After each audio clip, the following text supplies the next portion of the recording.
дар даври навбатии чемпионати Тоҷикистон миёни дастаҳои Лигаи Олӣ ду тими пешсаф Истиқлол ва Хуҷанд байни ҳам рақобат намуданд. Дар ин бозӣ мухлисон шоҳиди задани гол нашуданд ва Истиқлол дар мавсими кунунии футбол чорумин натиҷаи мусовиро ба қайд гирифт. Дар дидори дигар бошад, дастаи Равшан баъд аз якчанд бозиҳои бенатиҷа ба пирӯзӣ даст ёфт. Шарҳи вохӯриҳои мазкур дар сужаи навбатӣ. бозии марказии даври 22-уми чемпионати Тоҷикистон миёни дастаҳои Лигаи Олӣ дар варзишгоҳи марказии ҷумҳуриявии шаҳри Душанбе миёни дастаҳои футболи Истиқлол ва Хуҷанд баргузор гардид.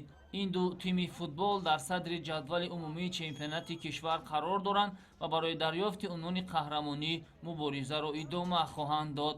Истиқлол зинаи аввалро ишғол мекунад ва Хуҷанд бошад дар мавқеи дуюм қарор дорад.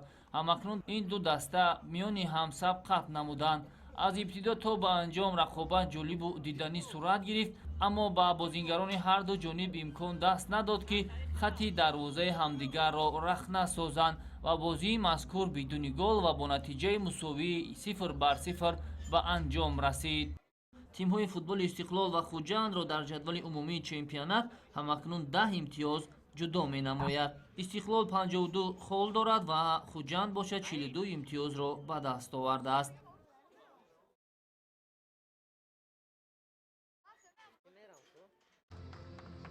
бозии ҷолиби дигари даври 22-ум ин ба ҳам омадани тимҳои хатлони шаҳри Бохтар ва Истарафшани шаҳри Истарафшан мебошад. вохӯрии мазкур дар варзишгоҳи ба номи Уктав Мамадови ноҳияи Ҷалолиддини Балхи сурат гирифта, бо ҳисоби 0-1 ба фоидаи дастаи меҳмонон Истарафшан ҷамъбаст гардид.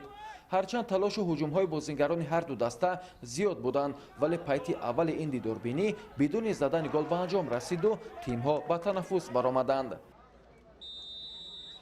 дар қисмати дуюми рақобат саитараш дар дақиқаи 62-ум бо як ҳуҷуми созмондодашуда дастаи Истарафшан ба пеш мерафтанд, аммо футболбозони тими хатлон дар ҷаримагоҳи худ ба қоида вайронкунӣ роҳ доданд. дар натиҷа довари марказ ҷониби дарвозаи хатлониҳо зарбаи ҷаримавии 11 метра таъин намуд. зарбаи мазкурро футболбози рақами 8 Саид Мухтор Азимов бехато дохили тури дарвозаи дастаи хатлон гардонид.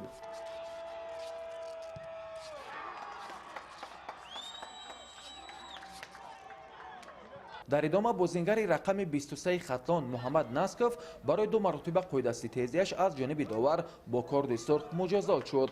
бо гузории 2 дақиқаи дигар капитани тими Истарафшан Бахтиёр Қаландаров низ қоидавайронӣ намуда аз майдон ба дар шуд. ёдовар мешавем ки бозии ояндаи тими хатлони Бохтар санаи 15-уми ҳамин моҳ дар сафар бо дастаи Хуҷанди шаҳри Хуҷанд доир мегардад. дастаи Истарафшан бошад тими Равшани шаҳри Кӯлобро дар майдонаш рӯзи 15-ум қабул менамояд. ҳамзамон дар даври 22-уми чемпионати Тоҷикистон байни дастаҳои Лигаи Олӣ дастаи Равшани шаҳри Кӯлоб дар майдони худ дастаи Душанбеи пойтахтро қабул намуд. бояд гуфт ки дастаи Равшан 4 бозии охири худро дар сафар гузаронида ягон имтиёз ба даст наоварда буд. дар бозии имрӯза бошад дастаи Равшан аз дақиқаҳои аввал пурра дар хатти ҳуҷум қарор дошта чандин ҳолатҳои хуби голзаниро созмон дод, вале нимаи аввали бозӣ бошад бидуни гол анҷом ёфта дастаҳо ба танаффус баромаданд. дар оғози қисмати дуюми бозӣ низ боз ҳам дастаи Равшан ҳуҷумҳои худро дар назди дарвозаи рақиб созмон дода ба кушодани ҳисоб наздик мешуд. дар дақиқаи 58-уми бозӣ бошад баъди хатои ҳимоятгари дастаи меҳмонон дар назди дарвозаи худ довари марказии зарбаи ҷаримавии 11 метра ё худ пеналти таъин намуд. имконияти мазкурро ҳимоятгари соҳибони майдон Далер Шомуродов бехато иҷро намуда дастаи Равшанро дар ҳисоби бозӣ ба пеш баровард. бо гузаштани 2 дақиқаи дигар сарбони дастаи Равшан Ҳасан Рустамов бо як зарбаи зебову ҳадафрас голи дуюми дастаашро ба самар расонида